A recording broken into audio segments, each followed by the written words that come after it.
Ma tean ainult ühte ettevõtet, kellel on fail andmebaas, mis oluliselt aitab müüki.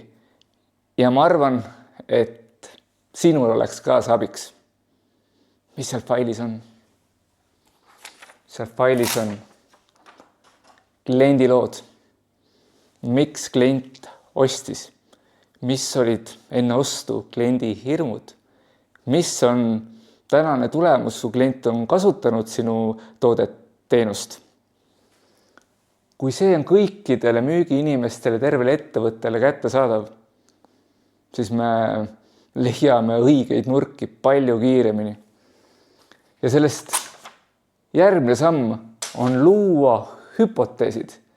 Kui me teame, milliseid kliente me oleme aidanud, siis me saame minna uude kontakti hüpoteesiga. Me läheme uurima, kuidas sina mure X oled ära lahendanud. Kui seda ei ole, siis me lihtsalt lahmime. Klientidel on vastused olemas. Võtame need ja jagame uute klientidega.